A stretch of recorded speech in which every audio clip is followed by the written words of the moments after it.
Welcome to Breakfast at Tiffany's. I am your hostess, Tiffany Almazan, and this is your place for joy and wellness. I'm happy that you are here and got 3 cool things to share with you today. And it's kind of funny because I put Scrooge in the comments and yet I'm saying it's all about joy and wellness, right? So I'm going to share with you what I mean by that today. And also, of course, going to talk about breakfast, which I have made right in front of me and I haven't eaten yet, and this may be a quick video because I'm hungry. Third thing is, what are you reading? And I'm going to share with you something that really stood out for me in what I'm reading, and then I'd also love to hear what you guys have got going on. I really believe in personal development and growth, learning all the time. You're either growing or declining. There's no standing still, right? It just doesn't work that way in life and nature. You look at the trees, the plants, the stuff around you, it's either going up or it's going down, right? So I want to keep it going up, and so I love to read to fill that, and sharing it helps me learn it even better, sink it in, and then hopefully it will inspire you to start reading too. And I need another book. So after this one is finished, what am I going to read next? So there's my long-winded way of saying there's the 3 items for the agenda today, and let's just dive right in because, like I said, I'm hungry and it's about food today. I don't often eat early in the morning anymore. I usually have water and coffee in the morning, but here's breakfast. So this is for real, me breaking my fast today. Look at this greenery. This is some sort of leaves. Okay, pistachios. Nuts are amazing. These pistachios, okay, they're raw. You can get raw pistachios and they're pretty tasty. You don't have to do anything else to them. I just threw some whole pistachios, they're already shelled, in there. I've got some kale and some, I'm still not sure what I planted, if it was romaine or leaf lettuce. It looks more like romaine, but I don't know. Anyway, got some sort of red lettuce in there and tons of arugula too, and I've got the last of my beans for the season I chopped up, so I've got purple potted pole beans and some regular bush beans. I guess they're regular, I don't know. And anything else? I don't know. Maybe there's some other random green stuff in there, but anyway, that's my greenery. You can call it a salad, I guess. Pistachios on top, but what makes this so flippin' fantastic, you guys, is this jar right here. This is leaking. How is it leaking? Wow, I guess the lid is not on correctly and I shook it, so lovely. This is strawberry vinaigrette dressing that is delicious. It is so savory and sweet at the same time and yummy and just full of ooey goodness that it's just incredible. I made this salad several days ago, huge one, and left it in the fridge, and I just wasn't feeling inspired to eat a salad, so I've been eating other things and had some yesterday, and I just had bowl after bowl after bowl. And so this is the last of it, and at least it's a good sized bowl at least, and then I'm gonna put some more of this dressing on. Homemade strawberry dressing. Frozen strawberries even, and it just tastes pretty darn cool. And with the vinegar in it, the balsamic vinegar in it, it keeps it for a while as well, so it doesn't just, expire in a couple days, without preservatives, so pretty darn tasty, guys. If you want the recipe, let me know. That is what I'm gonna have for lunch, breakfast too, and it just fills you with such goodness when you're eating all these greens that just taste fantastic and you're giving your body energy. That's what I love. I don't eat just because it's breakfast time and it's time to eat, and your body doesn't need you to do that. Just as a little side note for you guys, it doesn't need to eat just because it's morning and you're awake. You really can let your body wake up slow, let it get things in motion, let it finish up the healing and the repair work that it was doing last night while you were sleeping, and let it just start slowly turning on. Have your water, get yourself going, and coffee if you need it, the caffeine to get you moving, get you motivated, just feeling savory and yummy and homey, I think, always with the coffee in the morning, especially when it's cooler outside now too. So then wait till your body tells you it's hungry. It's okay for your stomach to be empty and you not put something in there. It really is. I have tons of energy. I mean, look at me right now. I haven't eaten anything yet and I still have loads of energy. So it's not a requirement that, it's not good for your stomach to be empty. So don't worry about that. Learn to listen to what your body is telling you and only eat when you need to. So I'll be breaking my fast as soon as this is finished. That's one thing on the agenda. Second thing is, what are you reading? Okay, here's what I'm reading. Dare to Lead by Brene Brown. This book is just incredible. It's designed for obviously leadership, but just talking about the work environment. And I wasn't sure how it would work for me not being in that corporate world environment anymore, if there was things that I would be able to apply from it. And the answer is yes, absolutely. So whether you are at a day job, working in an office, managing a team, leading a team, oh, there's my Hummer hanging out, so cool. Wherever you are, even if it's just in life, this book will work for you. So many interesting things that I'm learning, things that I hadn't really even thought about before, you know, and she talks a lot about shame and, of course, vulnerability being where our strength and our greatness comes from, and that's how to be good leaders. We have to be vulnerable, and how to do that, how to have those conversations, how to show up that way, and not just be opening ourselves up for crazy hurt all the time. And really, when people earn the right for us to be vulnerable, you know, they've earned to hear what we have to share because they've built up, you know, she shares the example of a marble jar, and how when people do things, could just be little things that just show that they care and that they're a real person, and they are kind and they're trustworthy.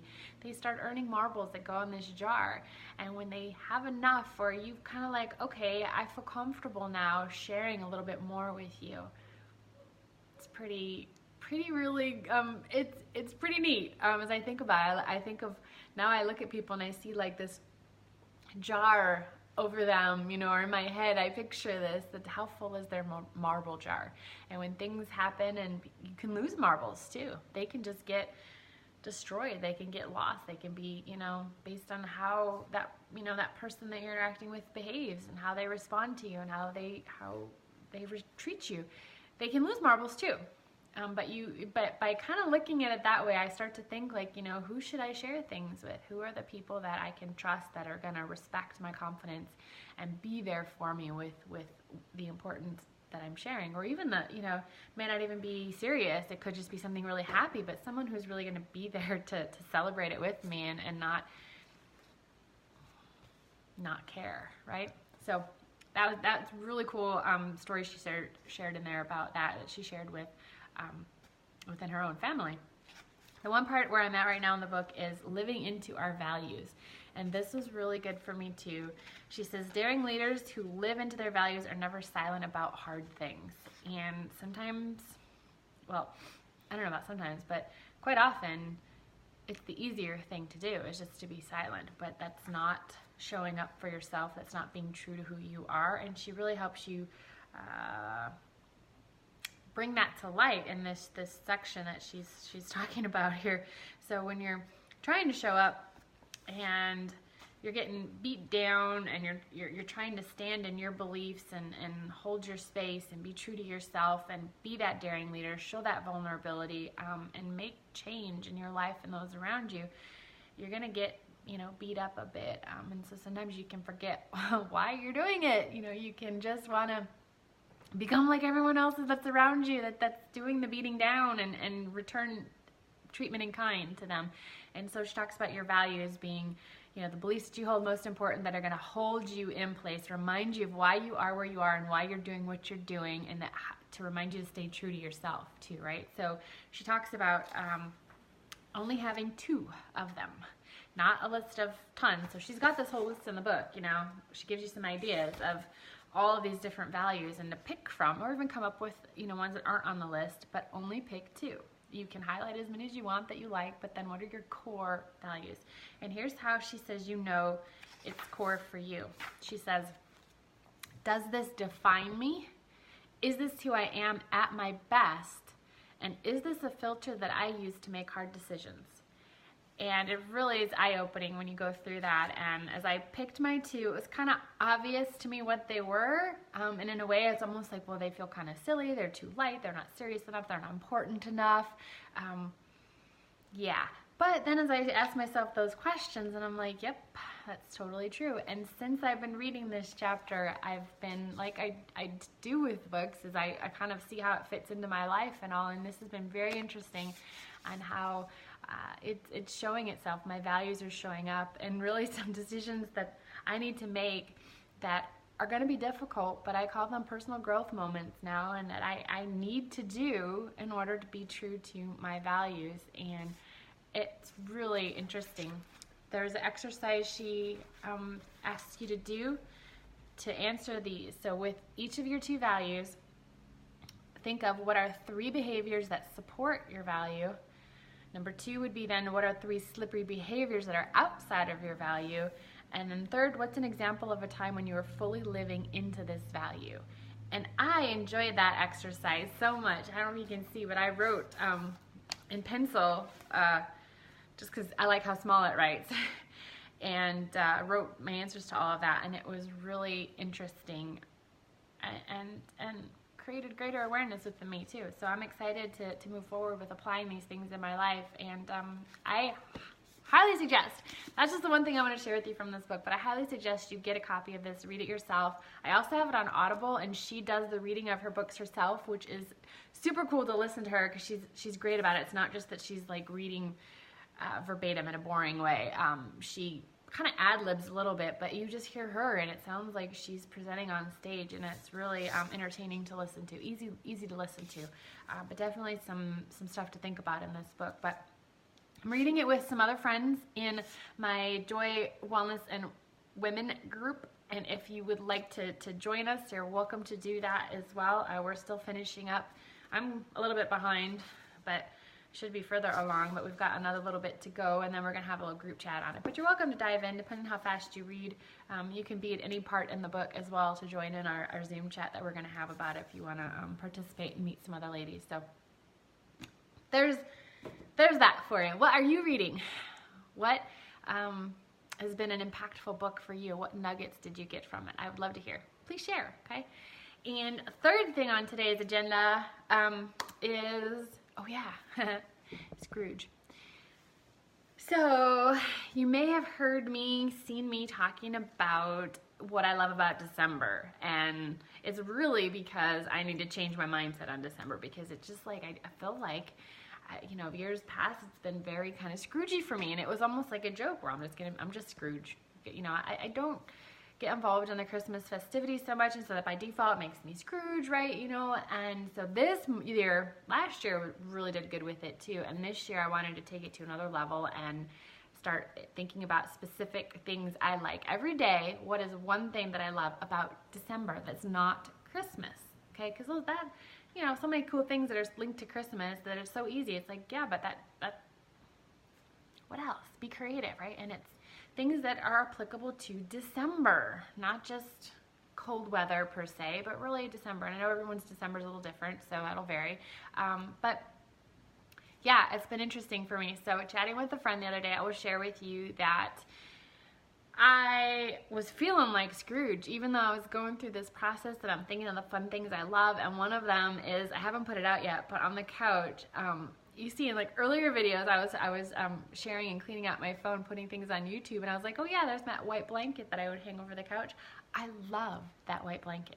That is definitely one of my December love items. You can't have it out in October, November. It's still not cold enough. And in the summertime, oh my gosh, I had to put it away because it makes you hot just seeing it there on the couch. But it's my cozy warm-up cuddle blanket.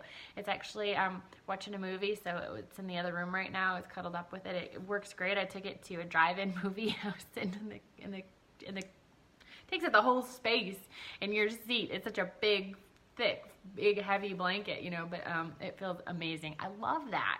And that's so exciting because now December I can get it out. But I was just really feeling kind of Scroogey. And I was like, why am I so bothered by all this? I'm seeing all of these things going on, and events are coming up, and people are planning for the new year, and they're doing parties, and they're hanging out with family, and with all this, you know, goal setting, and, you know, recap what you did for the year and how you're going to make next year amazing, and all these things are just like hitting at me, and I'm just like, stop.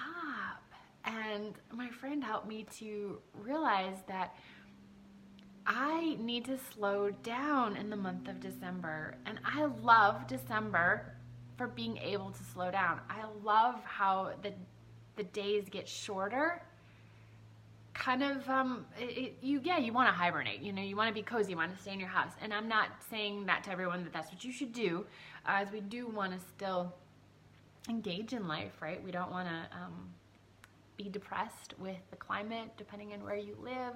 You don't want to become, a turtle and just stay in your shell. You do need that human interaction and social engagement and all. And so I'm not saying to totally hibernate, but I'm saying that I'm going to listen to myself. And why is it that I don't need to feel like Scrooge, because I want to go support my friends. I want to be at their things. I love personal growth. Like I just shared with you about this book. It's like, but I can't be at all of these events, and I don't want to be that busy and all this running around and craziness right now. It's like, when my honey and I go out shopping right now, and we do go shopping even in the crowds, but you know what? We go slow and we chill and we people watch, and we're not in a mad rush to get in and get out, and we're just enjoying the time and going slow with it, staying at our pace with this madness around us. And so that's what I'm gonna do to not be so Scroogey this December, is I'm really gonna give myself permission to go slow, to slow down and not feel guilty and not feel like I'm the cranky one in the group and not engaging with my friends and not supporting them. It's like, well, I need this time to slow down, sit back, relax, reflect on how my year went in quiet. I don't need to be loud about it and be out everywhere. And yeah, I don't even know if I'm saying it very well. Do you guys get what I'm saying? Does it make sense at all? So maybe you feel that way. Maybe you're just like trying to keep up with everybody else and run around like crazy, and you're just feeling super stressed about it, and you're not even enjoying the time of year that it is anyway, because of all that you're doing and feeling the pressure of, right? So maybe give yourself permission to slow down. Just take it easy. You don't have to go to every event, to every party, to plan out all of 2019 before the last day of this year, or your whole year is shot, right? You don't have to run that pace. It will still be there for you. And by slowing down, you give yourself what you need. You give that self-care, that self-love to yourself, so that then you can go faster. In April and May, it's like, I love moving. I love being out and about and doing amazing, fun stuff. That's when you can hit me up with all these different events, and I'll be running from one to the next, but not now, not in December. This is my time to reflect, to, not decompress exactly, but just to ground myself more. It's like fall in Ayurveda, and I really want to look into this a little bit more, but I know that the fall season, and is anybody familiar with Ayurveda and how it works with the seasons and the doshas, and I know there's foods you can eat to balance your body out and all this. How does it work in December, in transitioning into winter? I know that in the fall it's very, that's why all the root vegetables, come out. The crop comes out at that time, to eat those root vegetables to help you stay grounded, because of the winds coming through in the season of change, and all of the leaves falling out. It's a very in flux kind of period. There's a lot of movement and going around and a lot of spinning, so people really need to focus on being grounded. And I'm curious if that's like a carryover now, or if there's additional things going on as it's really getting closer to winter. So I want to look into it more, but I think that Ayurveda is so interesting, and really how to be at peace and in balance in your own body, and then be able to show up the best way. So I'm going to look into it more. I'll probably share some more nuggets, but if you guys are familiar with that ancient, what do you call it, medicine, healing, way of believing, way of living, I think it's really fascinating. I want to learn more about it. I do have a book a friend recommended, and I need to get back into, I'll probably dive into, maybe that'll be my next book. Maybe that will be it. What a good time. Could be such, December could be the month to read that book. I just might do that. So that's my plan. So tell me what your plan is. How are you staying, put together and unstressed and happy in this month? So that's what I'm going to do. And if you call it being Scrooge, you know what? Go for it. I'm going to be Scrooge then. And I wish there were a Bitmoji for it, okay? I was looking at all the emojis, when you're texting, you can type in the little symbols and stuff, and there was nothing. I mean, there was a Christmas tree, and that was like, yeah, that's not Scrooge. I even looked on Bitmojis, and I did find the Scrooge hat and the Bah Humbug, so I posted that just to say, hey, I was going to be doing this live video. And but I really want one that is the Scrooge character from the animated movies. I don't even know what type of creature he is, but the green guy, right? That's what I want to picture, because that's more funny than a bah humbug, right? Because that's just a little grumpy. So I want the silly side of Scrooge. So that's what I'm going to do. So I will be Scrooge in a happy way and being true to myself and take care of myself and what works for me. And I am loving the slowdown in December, and I'm excited for it. So what's today? Today the 8th or the 9th? I think I'm right on track. I didn't start until day 2 or 3 of this month, but I think I'm right on track with one thing every day. Yeah, so now I gotta think of another happy thing for tomorrow that is December related. So what do you love about December that's not Christmas? Okay, challenge you to share your thoughts with me. So thank you guys for watching. That was my 3 things I wanted to share with you briefly today. And now I'm gonna go eat breakfast, and then I'm actually gonna go out and go shopping. Imagine that. But I'm gonna go meet a friend, and I'm gonna participate in a little bit of that, take care of a couple errands, and then I'm gonna be home because it's gonna be dark soon, and then we'll see how that goes. I may just kind of chill for a bit and get some projects done at home.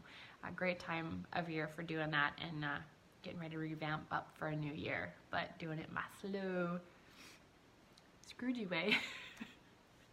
So thanks again for watching, as I said, and I hope you have enjoyed this episode. If you have questions, comment, please post them, and I will get back to you on them later. And I will see you again next week, Sunday, around this same time, for another episode of Breakfast at Tiffany's, where you will find joy and wellness here with me, your host, Tiffany Almazan. So bye for now. Have a beautiful Sunday.